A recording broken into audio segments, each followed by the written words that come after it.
Le patia est un plat connu en Auvergne, mais chaque secteur a sa recette.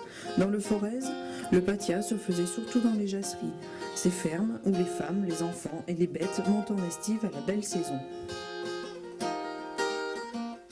L'humble pomme de terre de variété bleu d'Auvergne Kerponguet se voit transformée par la main experte de Madame Odette Denis.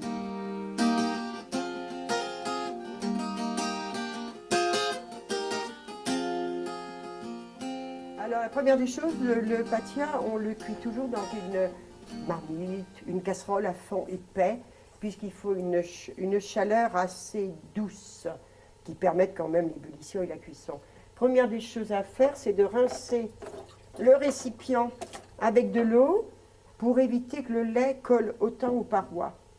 Alors on met d'abord le lait. Le lait et la crème, le mélange lait-crème, à destination des restaurateurs, il faut que cette crème puisse bouillir. On chauffe l'ensemble, voilà, sur le gaz, sur la cuisinière à bois, ce qu'on utilise. Là, on ne couvre pas. Il faut surveiller parce que le lait et la crème, ça monte très très facilement. Donc évitez tout débordement.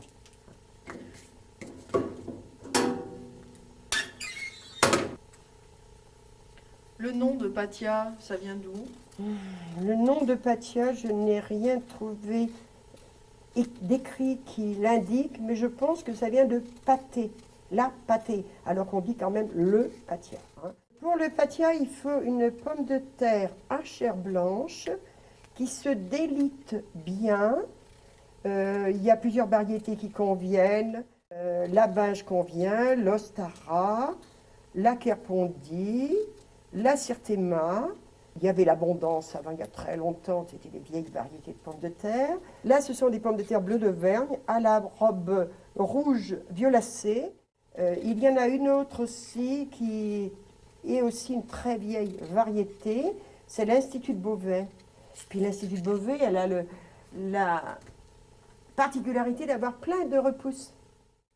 Alors la condition d'avoir un patia blanc, parce que le patia des jasseries est aussi appelé patia blanc, c'est vraiment de bien enlever tous les germes, toutes les petites cavités, il faut bien les nettoyer. Il faut un épluchage parfait et un lavage aussi, qu'on ait un produit blanc, un résultat sans tache. Celle qui cuit le plus vite, c'est la bleue d'Auvergne.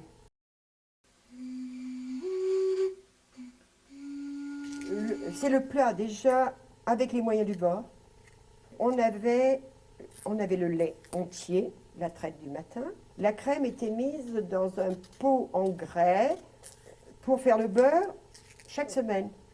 Si on n'avait pas gardé suffisamment de crème, si quelqu'un venait dans la matinée, qu'on invitait à manger, qu'on retenait pour le repas de midi, on prenait de la crème dans ce pot, dans ce beurrier qu'on appelait. Et la particularité et le côté sain de la préparation et de la crème, qui indiquait quand même que malgré l'odeur des jasseries, le produit était sain, ça ne tournait pas à l'ébullition. Et si on veut faire du patia avec de la crème de mauvaise qualité, on peut parler d'ensilage maintenant, on peut le dire ou ne pas le dire, eh bien, ça sent très mauvais et la préparation tourne. Là, ce n'est pas la peine de faire du patia, on jette tout, on ne peut rien faire. C'est vraiment très mauvais. Bon, vous en ferez ce que vous voulez. On compte 2 pommes de terre par personne, vous voyez, de taille respectable. Hein, et on compte pour 10, 11 personnes 1 litre de lait et la moitié de crème liquide de bonne qualité. Le mélange lait-crème, il arrive à l'ébullition, on va pouvoir mettre les pommes de terre en tranches et on voit qu'une pellicule, une partie de l'appareil laitage a cuit tout autour de la casserole. On coupe en tranches le plus régulièrement possible pour une cuisson régulière. J'ai entendu parler d'un patia fait avec du petit lait. On en mettait très peu. C'était le patia dit de batte. puisque lorsqu'on faisait la fourme tous les jours, on gardait le petit lait à destination des cochons. La crème qui restait dans le petit lait, elle montait à la surface, ça faisait une peau, une pellicule blanche, et on ajoutait à la préparation une cuillerée ou deux de ce mélange qui donnait un goût acide, un goût aigre-lait au patia. Mais ça, ce goût-là, il ne plaît pas à tout le monde. Ça boue. Cette préparation-là déborde très très vite. Il faut surveiller la cuisson sérieusement. De près. Oui. Tout ça, les pommes de terre vont descendre en cuisant. La quantité de laitage doit aller à peu près.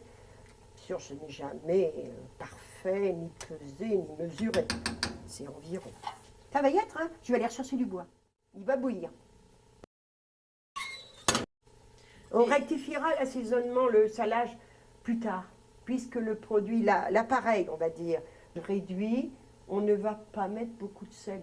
Là, je ne vais même pas mettre, nous sommes 5, je vais mettre une demi-cuillère à soupe à peu près. Hein. Vous aviez une ferme auberge, c'était une de vos spécialités, le patia? Nous avons eu un temps une ferme auberge, et de fait, beaucoup de personnes venaient pour le patia. Là, ça commence à être épais. Hein. Oui, ça commence, ça va. On va mettre le beurre. C'est largement assez, il sera bien beurré. Hein. Oui, ça donne un petit goût. La préparation est assez, elle se casse bien, ça a l'air assez cuit. Hein. Vous voyez, les pommes de terre sont bien défaites, bien cassées, morcelées. Hein. Et on va le servir. Alain, qu'est-ce que vous pensez du patia d'Odette? Ah ben, je le trouve bien bon. C'est une recette traditionnelle de ces jasseries, je trouve vraiment bien. Il y a un petit tour de main qu'elle a bien su maintenir. Et, bah, c'est un plat qu'on aime bien, surtout en famille. Hein, quand les enfants viennent, ils sont heureux. Maman, tu nous fais du patia. Alors, on mange le patia. C'est ce bon patia. Là. Regarde, quand on le voit comme ça, là, fumant, c'est bon ça. Il faut les garder ces recettes-là. Hein. Surtout pas les perdre. Bon, plus qu'à vous souhaiter bon appétit alors.